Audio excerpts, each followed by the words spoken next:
जाति व्यवस्था इस देश की ऐसी एक गैर बराबरी वाली सांस्थानिक संस्था है जो दुनिया में कहीं है और नहीं है। गैर बराबरी दुनिया में लगभग हर जगह है। गैर बराबरी की वजह आर्थिक हो सकती हैं, लैंगिक हो सकती हैं और होती ही हैं। कहीं कहीं नस्लीय भी हो जाती हैं, लेकिन भारत देश ने इन तमाम गैर बराबरियों को एक फ्रेम में कैद किया जिसका नाम है जाति व्यवस्था।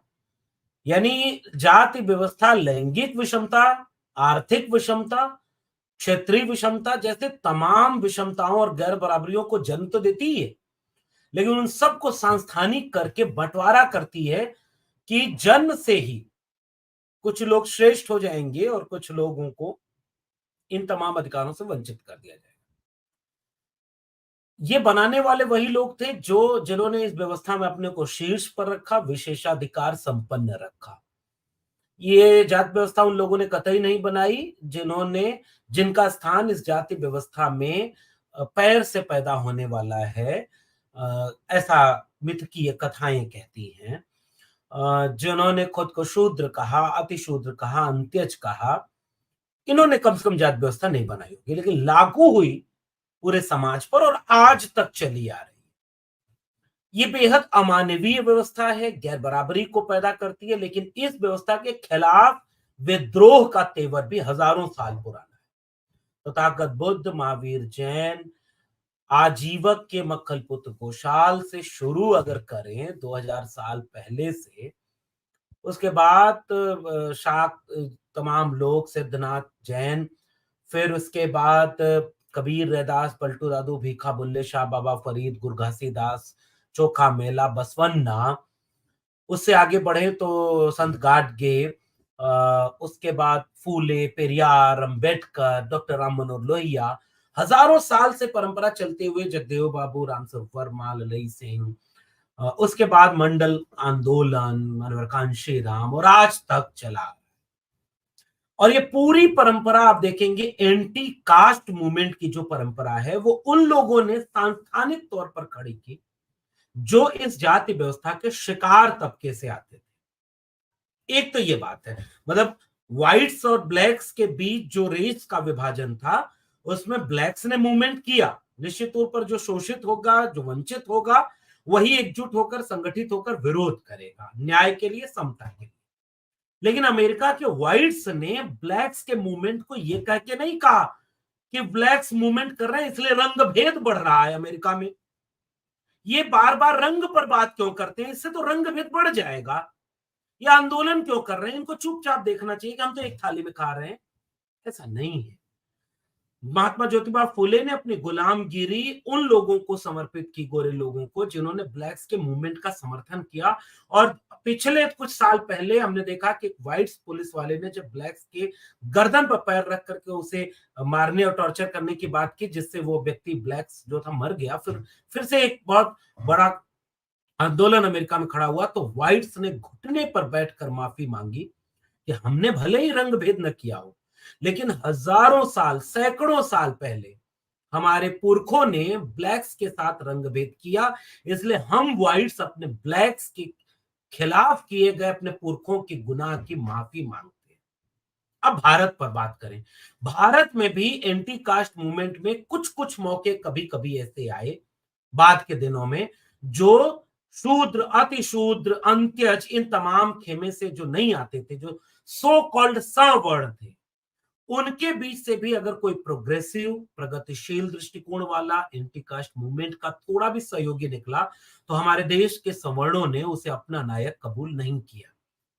चाहे वो छोटे से ही सही, एक टुकड़े में ही अगर विवेकानंद कहते हैं कि 21वीं सदी शूद्रों की होगी, तो इस पर कभी बात नहीं होती कि वो, हालांकि उनके यहाँ उसका अर्थ अलग है। इस देश में राहुल सांकृत्यायन अगर एक किताब लिखते हैं, तुम्हारे क्षय और पाखंड अंधविश्वास पर हमला करते हैं, तो राहुल सांकृत्यायन महापंडित होने के बाद भी पंडितों के नायक नहीं बन पाते। कितने लोग उनको अपना नायक मानते हैं? भगत सिंह को कौन अपना नायक मानता है? विश्वनाथ प्रताप सिंह जिन्होंने मंडल कमीशन की एक सिफारिश लागू कर दी, तो कल तक जो विश्वनाथ प्रताप सिंह कहा जाता था कि राजा नहीं फकीर है, देश की तकदीर है, जब मंडल की एक सिफारिश लागू कर दी तो नारा बदल के हुआ कि राजा नहीं रंक है, देश का कलंक है। विश्वनाथ प्रताप सिंह को मरने के दिन गालियां दी गई। इसलिए क्योंकि उन्होंने मंडल लागू कर दिया। अर्जुन सिंह की राजनीति खत्म हो गई जब 2006 में उन्होंने मंडल की एक और सिफारिश को लागू करने की पहलकदमी थोड़े आगे बढ़ के की। हम इसलिए एंटी कास्ट मूवमेंट में विचारधारा की बात करते हैं क्योंकि आज बहुत सारे दलित, पिछड़े और आदिवासी तबके के लोग उस विचारधारा के साथ खड़े हो गए हैं जो कास्टिज्म को बढ़ावा देती है, संस्थानिक करती है और वो संघ और बीजेपी या पार्टी का नाम न ले, एक दक्षिणपंथी विचारधारा के साथ खड़ी हो जाती है। हम उन्हें भी अपना नहीं मानते क्योंकि जाति उनकी हमारी है। विचारधारा की लड़ाई है। मैंने अब तक थोड़ा सा समय लिया ये समझाने में कि इस देश का इतिहास दो विचारधाराओं के संघर्ष का इतिहास रहा है।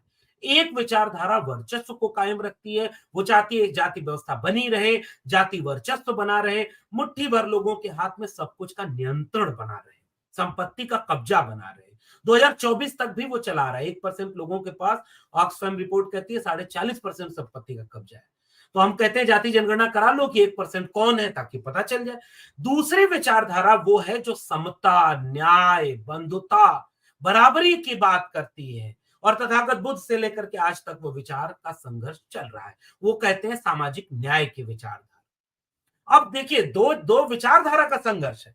तो एंटी कास्ट मूवमेंट में डॉक्टर राम मनोहर लोहिया क्या कहते हैं? जाति तोड़ो। वो लेख लिखते हैं। डॉक्टर राम मनोहर लोहिया खुद सवर्ण बिरादरी से आते थे। लोहिया को अपना नायक बहुत कम लोग मानते हैं, न मानते ही नहीं वो लोग जो एक विचारधारा, वर्चस्ववादी विचारधारा के।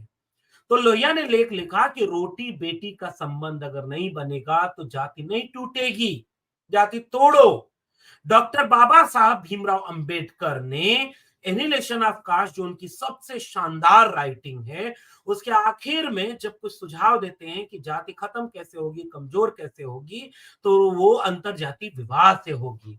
और जब अंतरजाति विवाह होगा तो धीरे धीरे जातियां टूटेंगी। हमने अंतरजाति विवाह किया, असल में हमारे केंद्र में तो प्रेम था और प्रेम जाति देखता नहीं, और प्रेम से अंतरजाति विवाह हुआ, दोनों परिवार ने मान लिया और हम आज में अंतरजाति विवाह को एंजॉय कर रहे हैं। मान लीजिए इससे कोई अगर आगे बढ़ के पैदा हो जाए तो क्या आप ये मजाक उड़ाएंगे कि जिसकी जाति का पता नहीं वो गणना की बात करता है? क्या इस देश में पता नहीं कि कौन किसके पिता का नाम धूमल था और कौन ठाकुर हो गया? कैसे कैसे बदलती है जाति व्यवस्था। असल में ये संसद में एक सांसद, दक्षिणपंथी खेमे से आने वाले सांसद का एक अपने दूसरे सांसद के मजाक उड़ाने, उसके ऊपर कटाक्ष करने कि जिसकी जात का पता नहीं वो गणना की बात करता है, केवल ये मामला नहीं था कि स्लिप लॉप टंग हो जाए या एक ऐसा ही सामान्य सा वाक हो। ये वो मानसिकता है जो जाति को खत्म करने देना नहीं चाहती। वो अंतरजातीय विवाह विरोधी है, वो जाति व्यवस्था की समर्थक है, इसलिए वो पूरे उस विचारधारा पर हंसती है, कटाक्ष करती है कि आप लोग जाति जनगणना की बात कर रहे हैं, आपकी तो जातियां टूट रही हैं। जातियां जहां टूटेंगी हम उसका स्वागत करेंगे, लेकिन जातिवार जनगणना इसलिए जरूरी है ताकि कोई क्रीमी लेयर, कोई जो है वर्गीकरण, उप विभाजन की बात करे, सुप्रीम कोर्ट का न्यायाधीश हो या चाय की दुकान पर बैठा हुआ अनपढ़, अगर दोनों ये कहें कि एक पीढ़ी को आरक्षण मिल गया, आप छोड़ दो, क्रीमी लेयर लगा दो, वर्गीकरण कर दो, तो हम उससे पूछेंगे कि आंकड़े कहाँ हैं, और आंकड़े चाहिए तो जाति जनगणना चाहिए, और जाति जनगणना चाहिए तो जाति बतानी पड़ेगी। अमेरिका को कई बार ओल्डेस्ट डेमोक्रेसी, लार्जेस्ट डेमोक्रेसी, जो जो तमगा देना चाहे, ब्लैक्स एंड व्हाइट्स के नाम पर भेदभाव था, तो अमेरिका ने अपने यहाँ व्हाइट हाउस जिस बिल्डिंग का नाम रखा, 100 साल से भी कम हुए उसके गृह युद्ध के बाद वहां एक ब्लैक को राष्ट्रपति, प्रेसिडेंट बना दिया। वो अपने सुधार करता है। अमेरिका डाइवर्सिटी इंडेक्स जारी करता है। अमेरिका भी अपने आरक्षण देता है, बस उसका नाम डाइवर्सिटी से जुड़ा हुआ है। ऐसे अफर्मेटिव एक्शन, अफर्मेटिव एक्शन तो कई जगह पर वो डाइवर्सिटी इंडेक्स होता है, देश के, दुनिया के कई देशों में। वो तो ये नहीं कहता कि एक पीढ़ी के ब्लैक्स हैं तो वो अगली पीढ़ी में व्हाइट हो जाएंगे। हमारे यहाँ वो रंग भेद फिर भी जायज था क्योंकि दिखता था कि ये काले रंग के हैं, ये गोरे रंग के। यहाँ जाति व्यवस्था में आप देख करके तो पता ही नहीं कर पाएंगे कि कौन अपने को सवर्ण मान रहा है, कौन अवर्ण मान रहा है, कौन शूद्र है, कौन नहीं है, या कौन ओबीसी है, कौन एससी है, कौन एसटी है। ये तो देख के आपको पता ही नहीं लगेगा। हालांकि हमारे यहाँ चुटकुले कुछ बनते हैं कि आपको देख के तो नहीं लगता कि आप शेड्यूल कास्ट हैं। ये हमारे यहाँ की मानसिकता है। तो एक तो ये कि जब आपको हजारों साल का शोषण था, वो एक पीढ़ी में क्या स्वीकार्यता में बदल जाएगा। अब एक बड़ा साधारण सा उदाहरण देता हूं।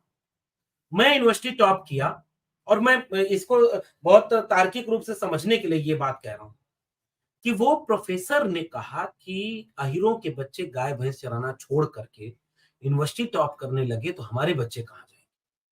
वो कौन सी हम्म। मानसिकता थी? वो कौन सी मानसिकता थी जिसने, राम नरेश यादव मुख्यमंत्री थे उत्तर प्रदेश के, कर्पूरी ठाकुर जी मुख्यमंत्री थे बिहार के, तो कहा जाता था राम नरेश वापस जाओ, वापस जाके भैंस चराओ। कर्पूरी आरक्षण कहाँ से आई, कर्पूरी की माँ के ऊपर गाली दी जाते थे। एमए बीए पास करेंगे कर्पूरिया को बांस करेंगे कहा जाता था। कहा गया कि दिल्ली से चमड़ा भेजा संदेश, बार बनावे कर्पूरी और भैंस चरावे राम नरेश। ये वो मानसिकता है कि चुने हुए मुख्यमंत्री जिनको आज भारत की सरकारें भारत रत्न दे रही हैं, वो जब मुख्यमंत्री थे तो गालियां दी इस देश के मुट्ठी भर जातिवादी लोगों ने, गालियां दी चुने हुए मुख्यमंत्री को।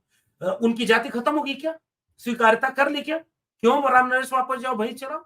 कितने ब्राह्मणों को इस तरह की गाली दी गई, अगर उनका विरोध भी किसी वजह से करना हुआ कि जाओ मंदिर में दान दक्षिणा मांगो। ऐसा तो नहीं कहा गया। जाति व्यवस्था इसे कहते हैं। इन सुप्रीम कोर्ट के न्यायाधीश महोदय को यह नहीं पता कि जाति व्यवस्था आईएएस बनने के बाद भी खत्म नहीं हुई। बाबा साहब अंबेडकर बड़े पद पर थे और चपरासी फाइल फेंक के देता था। अंबेडकर के समय जो हुआ वो आज भी होता है। आईएएस कोई बन जाए, दलित, आदिवासी, तो क्या बाकी आईएएस जो सवर्ण है वो उसे अपनी कैटेगरी का, अपने क्लास का आईएएस मानते हैं क्या?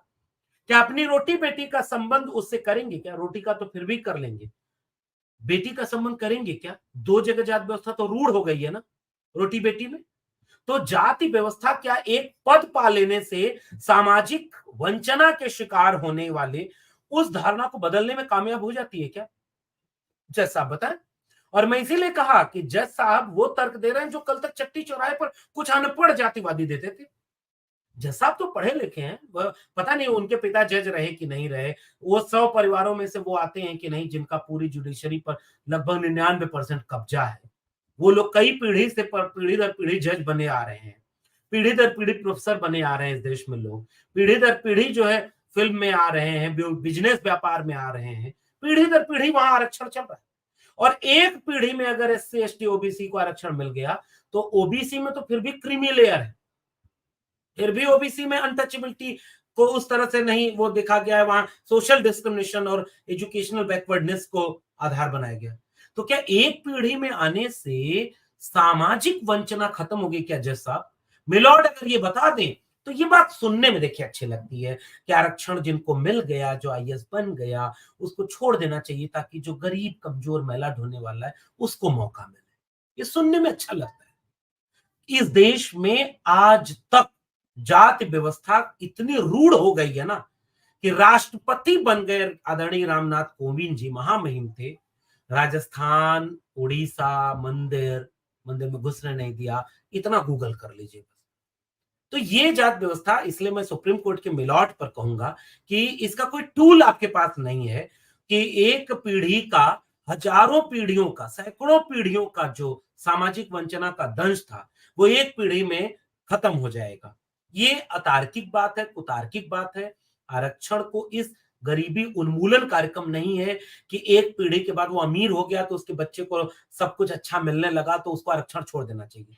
आरक्षण की बुनियाद ही सामाजिक सांस्कृतिक वंचना है। ये मिलॉट को मैं बस कहना चाहता हूं। रोटियां सबको नहीं मिल रही हैं और क्रीम की बात हो रही है। ये भी बात सुनने में बहुत अच्छी लगती है कि क्रीम को निकाल दिया जाए ताकि जो जरूरतमंद है उनको आरक्षण का लाभ मिले। एक तर्क है। और पहला वाक्य है, किसी को आपत्ति नहीं। मुझे भी आप पूछेंगे कि जिनको क्रीम जो बन गए हैं उनको इसका लाभ न मिले, सुनने में कितना अच्छा लगता है, मानवीय लगता है, तार्किक लगता है। लेकिन इसका बुनियादी तर्क ही अधूरा है। कैसे? कल्पना क्या है? इसकी संकल्पना ये है क्रीमी लेयर की, और ये आई है ओबीसी को जब आरक्षण मिला, मंडल कमीशन में जब लागू हुआ तो मंडल कमीशन के आरक्षण को चुनौती दी गई। बाप रे बाप, देश बर्बाद हो जाएगा, आरक्षण से पंगु हो जाएगा, बिना मेरिट वाले आके यूनिवर्सिटी में भर जाएंगे, नौकरी में भर जाएंगे, सोने की चिड़िया चांदी की होगी, फिर उसके बाद कांसा हो जाएगी, फिर तांबा उबा हो जाएगी, खत्म हो जाएगा देश, आरक्षण मत ले आओ, सड़क पर उतर गए लोग, आगजनी होने लगी। ये इस देश में मंडल कमीशन के मंडल आंदोलन के समय ईडब्ल्यूएस आरक्षण आया तो किसी ने कुछ नहीं कहा, जबकि कट ऑफ होगी। और मैं कभी कभी मौका मिलता है तो सोचता हूं कि ये कहा जाए कि जो लोग कल तक मेरिट के नाम पर एससी एसटी ओबीसी आरक्षण का विरोध करते थे कि कम मेरिट वाले खराब लोग वो आ रहे हैं, उसमें मेरिट का हत्या हो जाएगी। और ईडब्ल्यूएस आरक्षण उन्हीं सो कॉल्ड मेरिटधारी लोगों को मिलता है और उनकी कई cut off SC ST OBC से नीचे चली जाती है। मुझे बेचारगी पर केवल मुस्कुराना आता है कि हाय रे क्रीम, आप इतने क्रीमी थे और आपकी cut off SC ST OBC से नीचे चले गए, जबकि एससी और ओबीसी दोनों से कम आरक्षण मिला है ईडब्ल्यूएस को 10%, एससी को 15% है, ओबीसी को 27%। किसी भी हाल में ओबीसी और एससी से नीचे कट ऑफ जा ही नहीं सकती ईडब्ल्यूएस की। और हाय रे क्रीम, उनकी कट ऑफ जाने कितना नीचे चली जाती है। क्रीमी लेयर का कॉन्सेप्ट उसी मंडल कमीशन की रिकमेंडेशन आने के बाद, जब पूरे देश में तोड़-फोड़ आगजनी की गई, विश्वनाथ प्रताप सिंह से पूछा गया, कहा जा रहा है कि अखबारों में लिखा जा रहा है, उनका इंटरव्यू है, अखबारों में लिखा जा रहा है कि देश के नौजवान सड़कों पर हैं। तो ओबीसी के नौजवान जब गए उनसे मिलने और उन्होंने कहा कि अखबार लिखता है कि देश के नौजवान मंडल विरोध कर रहे हैं। तो क्या साहब हम इस देश के नौजवान नहीं है? क्या हम इस देश के युवा नहीं है? हम नागरिक नहीं है? हम इस देश की आधी आबादी हैं ओबीसी में आने वाले, और उस आधी आबादी के आधे से ज्यादा नौजवान इस देश के क्या नौजवान नहीं है? हम तो समर्थन कर रहे हैं साहब। और ये अखबार लिखता है कि पूरा देश मंडल विरोध में खड़ा है, क्योंकि वो कमंडल वाले और वर्चस्व, जाति वर्चस्व वाले लोग थे। तो एक तरफ सड़कों पर उसका विरोध हो रहा था, दूसरी तरफ उसके विरोध में लोग कोर्ट भी गए। कोर्ट गए, कोर्ट में फैसला हुआ। 1992 के आखिरी महीने थे, नवंबर या अक्टूबर या नवंबर का महीना था 1992 का, जब इंदिरा साहनी मामले में कोर्ट का 9 जजेस का फैसला आया। और इंदिरा साहनी मामले में कई कई चीजें हुई, जैसे सामाजिक और शैक्षणिक पिछड़ेपन का आधार क्या होगा। काका कालेलकर कमीशन जो पहला कमीशन बना था, उसने कहा था कि आर्थिक आधार पर पिछड़ेपन को नापना चाहिए। बीपी मंडल के नेतृत्व में जो मंडल कमीशन बना था, उसने कहा था कि नहीं, सामाजिक और शैक्षणिक पिछड़ापन जाति आधारित ही है। इसलिए 3743 ये जातियां हैं, इनमें ही हमने देखा कि सामाजिक और शैक्षणिक पिछड़ापन है। इसलिए जाति के नाम पर अगर ये पिछड़ापन है तो जाति के नाम पर ही इन्हें आरक्षण मिलना चाहिए। इंदिरा साहनी मामले के 9 जज की बेंच में इसे स्वीकार करना पड़ा, क्योंकि मंडल कमीशन ने अपनी रिपोर्ट में इसे पुष्ट किया था तथ्य तर्क के साथ कि जाति ही अगर विभाजन का आधार है तो इस विभाजन को खत्म करने के लिए जाति आधारित विशेषाधिकार देना पड़ेगा, विशेष अवसर का सिद्धांत, आरक्षण, पॉजिटिव डिस्क्रिमिनेशन, अफर्मेटिव एक्शन। तो ये जो आरक्षण आया उसमें इंदिरा साहनी मामले ने कबूल कर लिया, और ये बहुत लैंडमार्क डिसीजन था। इसने ये मान लिया, नहीं तो इस देश में पता नहीं कब से ईडब्ल्यूएस आरक्षण आ जाता। विचार नवनीत लिखने वाले दक्षिणपंथी विचारक, बंच ऑफ थॉट, आज से लगभग 80 साल पहले कहते रहे आरक्षण आर्थिक आधार पर हो, आर्थिक आधार पर हो। अरे भाई, आर्थिक आधार पर कोई मुंह छकने से नहीं मारा गया, घोड़ी चढ़ने से नहीं मारा गया। आर्थिक आधार पर किसी को अहिरा, कहिरा, कोइरिया, धुबिया, पसिया, निसदवा ऐसे करा नहीं गया आर्थिक आधार पर। आर्थिक आधार पर तो शेड्यूल कास्ट कम्युनिटी की कुछ गालियां ऐसी हैं जिन पर बैन लगाने के लिए कानून बनाना पड़ा। मैं भी नहीं बोल सकता, अगर मैं बोल दूं तो मेरे ऊपर एससी एक्ट लग जाएगा। इतना बुरा ये देश था, गाली देता था एक जाति का नाम लेकर के, अरे तुम इस जाति का, तुम ऐसे ऐसे करके, तो दक्षिण खेमा बना दिया था। वो देश कह रहा था नहीं नहीं, जाति के आधार पर नहीं, आर्थिक आधार पर। कई पुराने बड़े लोगों ने भी आर्थिक अधिक कहा था, लेकिन इंदिरा साहनी मामले में मंडल कमीशन की रिपोर्ट आने के बाद जाति विभाजन का आधार है, इसलिए जाति के आधार पर ही आरक्षण मिलना चाहिए। ये landmark decision Indira Sawhney judgement. उसके पहले 50% की कैप लगी थी, इसलिए कहा गया कि 27% रिजर्वेशन मिल सकता है। इस देश की ओबीसी का न्याय तब तक नहीं संभव है जब तक पूरा आबादी को पूरा आरक्षण न मिले। और मंडल कमीशन कहता है पहले जाति जनगणना करा लो। आंकड़े तुम्हारे 1931 के हैं। तुम देश में पॉलिसी कैसे बना रहे हो, कैसे तुम पहचान रहे हो कौन पिछड़ा है? तुम्हारे आंकड़े पुराने हैं, इसलिए सारी सरकारी नीतियां अतार्किक ढंग से बनाई जा रही हैं, विषमता जनित है। लेकिन आज भी इस देश में जाति जनगणना नहीं कराएंगे, वो लोग भी नहीं कराएंगे जो क्रीमी लेयर की आज बात करते हैं। अब आते हैं क्रीमी लेयर पर। उसी इंदिरा साहनी जजमेंट ने यह बात कह दी कि ओबीसी में क्रीमी लेयर लागू होगा। 8 लाख से ऊपर की सालाना आय, जिसमें व्यक्ति यानी कैंडिडेट की अपनी आय शामिल नहीं होगी, और ओबीसी को उसका क्रीमी लेयर के बाहर कर दिया जाएगा, जिसकी 8 लाख से ऊपर आय होगी, चाहे उसमें कृषि की आय डायरेक्टली इन्वॉल्व उस तरह से नहीं थी। ग्रेड ए, ग्रेड बी की नौकरियां, कई कैटेगरी बनाई गई, जैसे नौकरी में ये कैटेगरी है, फिर उसके बाद सोशल कैटेगरी में ये है, आर्थिक कैटेगरी में ये है, इस तरह से कई तरह की कैटेगरीज बनाई गई। ये हो गया क्रीम। तो एक लेयर रहेगी जिसके ऊपर अगर क्रीम है, क्योंकि आप बचपन में याद करिए, दूध दही वाले हम लोग पृष्ठभूमि से हैं, अब सारे लोग जानते होंगे इस बात कि जब मथते थे ना, तो मथते थे तो मक्खन ऊपर आ जाता था, क्रीम। तो वो जो क्रीम ऊपर आ गई उसको आरक्षण नहीं मिलेगा। अब सुप्रीम कोर्ट के माननीय जज कहते हैं कि वही क्रीम अब एससी एसटी में भी आ गई है। तो मंडल कमीशन में ही इसका कोई आंकड़ा नहीं दिया गया। एससी एसटी में कहां से वो क्रीम आ गई, इसका आंकड़ा तो बता दो जनाब, कोई ठोस। अब ये चाय चट्टी वाला चौराहे का तर्क कैसे सुप्रीम कोर्ट पहुंच गया, मैं तो सदमे में हूं तब से। अरे साहब, आईएएस का बेटा आईएएस हो रहा है, अरे साहब एक क्लास की नौकरी का बेटा भी, बेटे बेटी को क्यों आरक्षण चाहिए? कितने लोग हैं ऐसे, कहां हैं? फिर अगर 2-4% लोग ऐसे अपनी अपनी कम्युनिटी के हो गए तो पूरी कम्युनिटी को निकाल दोगे उससे, कैसे करोगे? क्रीम को पहचानोगे कैसे? ये टूल अभी डेवलप नहीं हो पाया है जब तक कि कास्ट सेंसस ना हो जाए। तो क्रीमी लेयर का कॉन्सेप्ट ही यही आया कि जो क्रीम ऊपर आ गई है उसको हम आरक्षण की सीमा से बाहर कर देंगे। हम भी कह रहे कर देना, लेकिन बिना कास्ट सेंसस के, बिना वैधानिक आंकड़ों के, बिना सर्वे और बिना आंकड़ों की पारदर्शिता के क्रीमी लेयर का पूरा प्रावधान अन्यायपरक है। और आखिर में एक बहुत महत्वपूर्ण तर्क, आखिरी में, जब कोई कम्युनिटी होती है ना, जब किसी शेड्यूल कास्ट, शेड्यूल ट्राइब या अदर बैकवर्ड कम्युनिटी क्लासेस में जो लोग शिक्षा पा जाते हैं, चेतना पा जाते हैं, थोड़े ताकतवर हो जाते हैं, वे लोग ही अपने समाज, अपने समुदाय के ऊपर होने वाले अन्याय अत्याचार के खिलाफ बोल पाते हैं, या अपने समाज की बेहतरी के लिए कुछ करने की सोचते हैं, क्योंकि उनको थोड़ा मौका मिला, वो सक्षम होते हैं। जैसे ही किसी को क्रीमी लेयर में आप डाल देंगे तो उसे पता है कि उस पूरे व्यवस्था का फायदा उसकी अगली पीढ़ी को नहीं मिलने वाला, तो वो अपने पूरे समुदाय से कट जाएगा, अलग हो जाएगा। ये फिलोसफिकल क्वेश्चन है। पहला वाला क्वेश्चन डेटाबेस, इकोनॉमिकल और पॉलिटिकल था। अब मैं क्रीमी लेयर पर एक फिलोसफिकल और आइडेंटिटी वाला क्वेश्चन रेज कर रहा हूं। वो चाहते हैं कि आरक्षण में जो लाभार्थी समुदाय है वो अपने समुदाय से कट जाए, क्योंकि उसे पता है कि अब इसका फायदा हमें मिलना नहीं, तो इस पर क्या सोचना, आरक्षण खत्म हो रहा है, प्राइवेटाइजेशन हो रहा है, या एनएफएस हो रहा है, या बर्बाद हो जाए, आरक्षण खत्म हो जाए। उससे कहता है कि मेनू की उसके बच्चे को तो मिलेगा नहीं, तो पूरा मूवमेंट धीरे धीरे कमजोर हो जाएगा।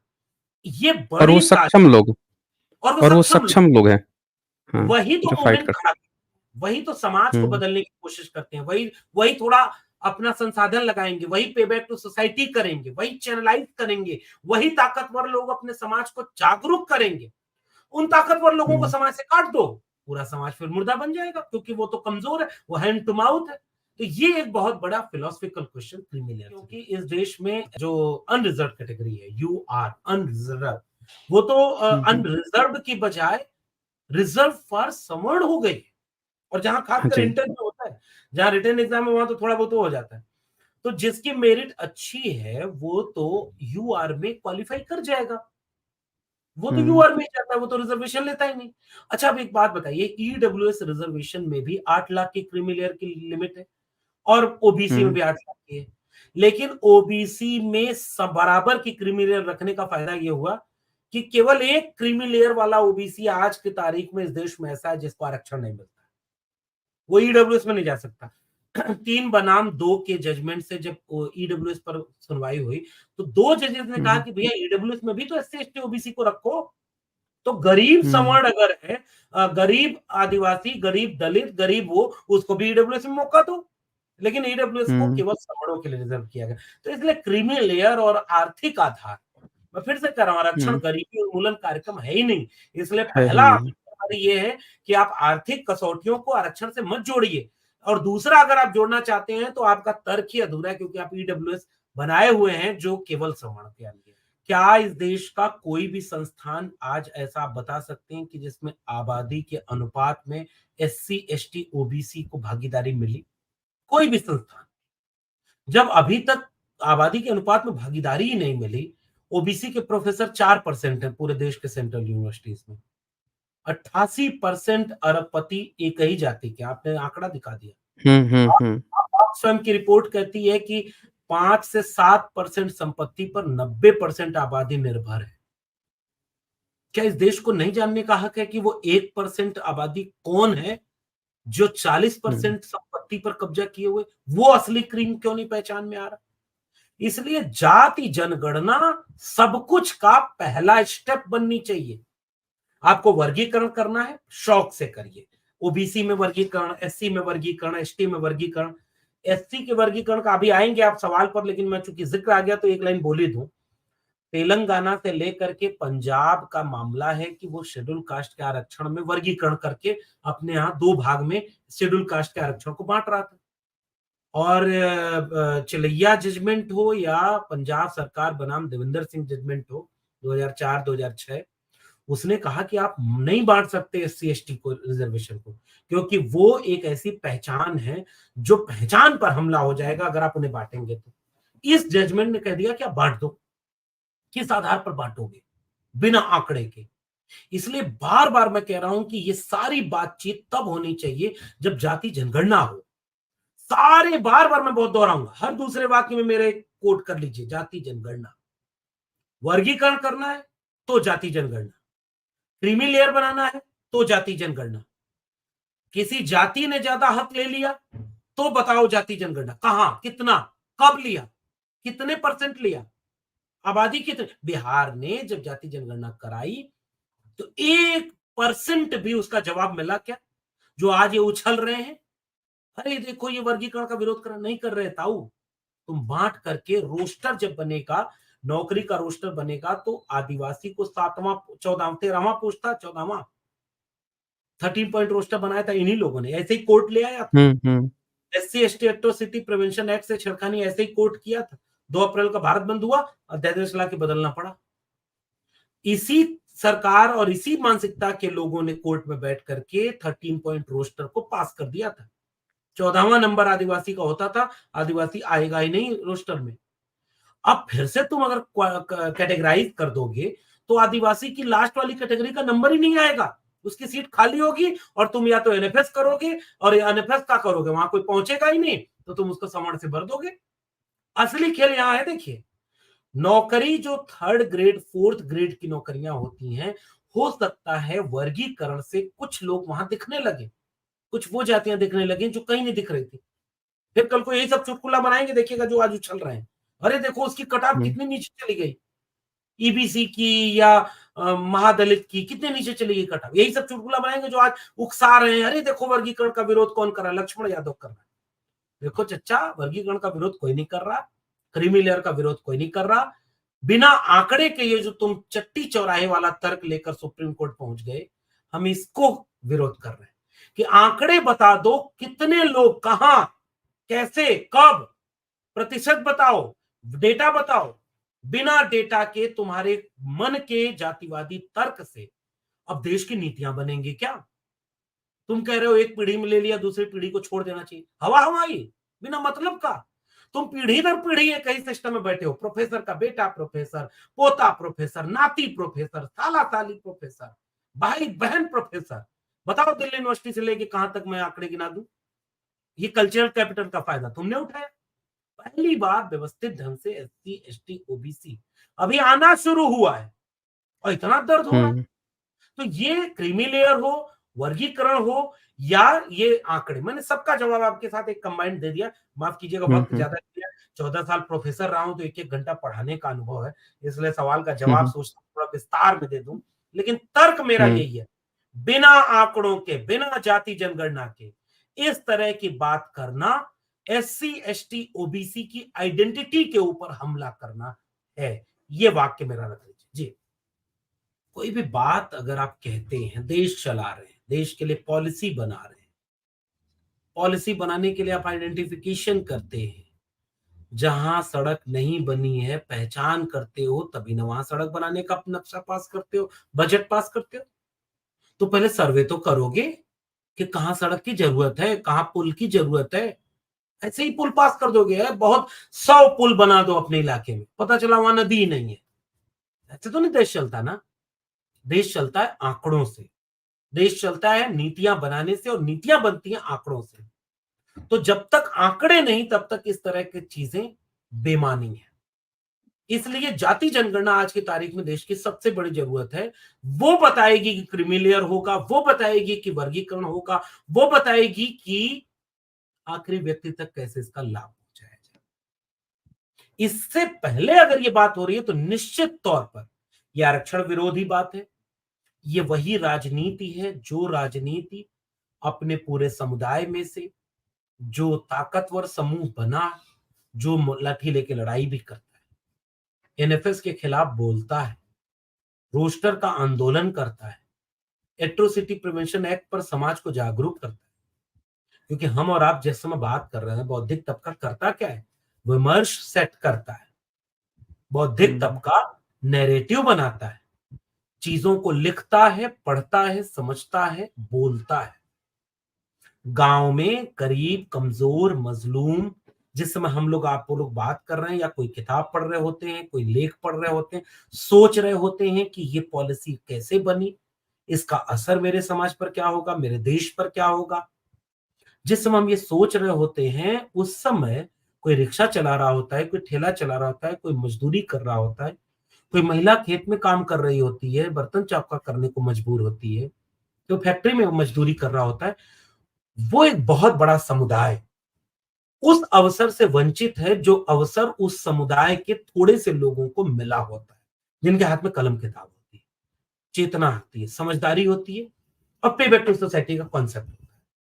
फिर वो विमर्श सेट करता है। बौद्धिक व्यक्ति क्या करता है? विमर्श देता है, दर्शन देता है अपने समाज को कि ये फिलॉसफी है तुम्हारे समाज की, तुम्हारी प्रॉब्लम ये है और इसका सोल्यूशन ये है।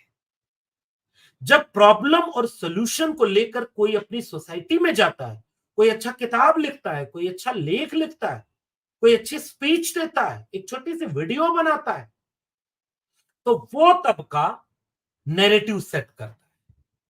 ऐसे हर तबके को टारगेट करो, या तो उसे कमजोर करो, नौकरी छीन के उसे लक्ष्मण यादव बना दो, बेरोजगार कर दो, चुप हो जाएगा, डर जाएगा, या उसे अपने में मिला लो, खरीद लो, गुलाम बना लो, या उसे बदनाम कर दो। ये क्यों बोल रहे हैं? ये तो मलाई खाए हुए क्रीमी लेयर है। ये क्यों बोल रहे हैं? ये तो नहीं चाहते कि आखिरी व्यक्ति को उसका हक मिले। This is the politics. यहां राजनीति है दोस्त। वो राजनीति आपके समुदाय के बौद्धिक वर्ग को ही उस समुदाय का दुश्मन बनाकर पेश कर देती है। जो अच्छा लेख लिख रहा है, जो विमर्श कर रहा है, जो नैरेटिव सेट कर रहा है, जो 10 किताबें पढ़कर अपने समुदाय को 10 बातें समझाना चाहता है, जो विरोध करने के लिए आपको एक रास्ता देता है, वो सबसे प्रमुख होता है। बौद्धिक व्यक्ति मशाल लेकर अंधेरे में आगे चलता है, और इस देश के बौद्धिकों को ही डिलेजिटिमेट कर दो, अविश्वसनीय कर दो, विलेन बना दो। ये पॉलिटिक्स होती है। और इसलिए ऐसे काम किए जाते हैं ताकि बाकी समाज को, अभी उसके हाथ में कलम किताब है नहीं, उसकी समझदारी डेवलप होने नहीं दी गई, क्योंकि शिक्षा वहां तक पहुंचने नहीं दिया गया। जिसके हाथ में शिक्षा नहीं, जिसके हाथ में चेतना नहीं, वो कैसे समझेगा कि एनएफएस क्या होता है? सुप्रीम कोर्ट में जज बैठ करके कोई फैसला कर दे कि एक पीढ़ी को आरक्षण मिले, तो उस समुदाय का बौद्धिक व्यक्ति ही विमर्श करेगा कि कहां है आंकड़े, इसमें झोल क्या है, इसमें प्रॉब्लम क्या है, इस लॉजिक में दिक्कत क्या है, फैक्ट क्यों नहीं है इसमें। और अगर इस दिशा में ये आगे बढ़ेगा तो कुछ दिन बाद एससी एसटी ओबीसी के आरक्षण में जब इकोनॉमिक क्राइटेरिया इंसर्ट कर दी जाएगी तो एक समय के बाद एससी एसटी ओबीसी का आरक्षण खत्म कर दिया जाएगा और केवल कहा जाएगा कि 50% आरक्षण होगा। ईडब्ल्यूएस केवल आरक्षण गरीबी के आधार पर होना चाहिए। तो एक के बाद दूसरी पीढ़ी को आरक्षण नहीं मिलेगा, जरूरतमंद तक पहुंचेगा। एक बौद्धिक अपने समाज को यह समझाएगा कि सजग हो जाओ, तुम्हारे हकमारी इस रास्ते होने वाली है। इसलिए पॉलिटिक्स ये काम करती है कि अपने समुदाय के बौद्धिकों, सामाजिक न्याय के बुद्धिजीवियों या तो डरा के जेल में डालकर चुप करा दो, या नौकरी छीन कर चुप करा दो, या गुलाम बना लो, कुछ पैसा देकर, कुछ पद देकर, लालच बनाकर सत्ता अपने में मिला लो, सत्ता अपने साथ चटुकारिता करा दे। या अगर वो न झुका, न डरा, न बिका, तो उसे बदनाम कर दो। तो ये जो क्रीमी लेयर की बहस है या और तमाम तरह की बहसें हैं, जब तथ्यहीन बहस होगी तो राजनीति ये काम करती है कि विलन आपके ही समाज का आपके सामने खड़ा कर दिया जाएगा। अच्छा भाई, आप दलित हैं, चलिए आप दलित होकर के जाटवों को गाली दीजिए, ये आपको काम एक दे दिया गया, होमवर्क दे दिया गया। अरे देखो ये नहीं चाहते। अच्छा आप आदिवासी हैं, मीणाओं ने सारा हक आया आपका खाया है, अब चलो मीणाओं के खिलाफ आंदोलन करो। अब कौन लड़ रहा है? आदिवासी आदिवासी से लड़ गया, दलित दलित से लड़ गया, ओबीसी ओबीसी से लड़ जाएगा। कौन ओबीसी का हक खाया? यादव, कुर्मी, कोयरी, अहिर। कितना खाया, कब खाया, कहां खाया, कोई आंकड़ा नहीं है। लेकिन पॉलिटिक्स ओबीसी के बीच से ही कुछ जातियों को विलन बना देती है। वो जातियां जिन्होंने हो सकता है संख्या के आधार पर दिखती ज्यादा हो, जाटव दिखते ज्यादा हो, मीणा दिखते ज्यादा हो, यादव, पटेल, कुशवाहा, मौर्य, शाक्य, सैनी, वर्मा दिखते ज्यादा हो, लेकिन जब जरूरत पड़ी होगी तो इन्होंने ही हो सकता है अपने समाज को दिशा दिखाई होगी। अगर इनसे कोई चीज आपको बाइफरगेट करनी है तो अब आंकड़े तो बताएंगे ना कि आंकड़े कहां हैं। जैसे यूपी में एक दिन चला 86 में 56 एसडीएम में यादव बन गए, मुख्यमंत्री सदन में बोल देता है आंकड़े हैं ही नहीं। तो फेक नैरेटिव पॉलिटिक्स चलाती है ताकि दो जरूरतमंदों को आपस में लड़ा दो। तो जो असली मलाई खा रहा है वो चैन से मलाई खाता रहे, मुट्ठी भर लोगों के हाथ में सत्ता, संसाधन, सब कुछ रहे।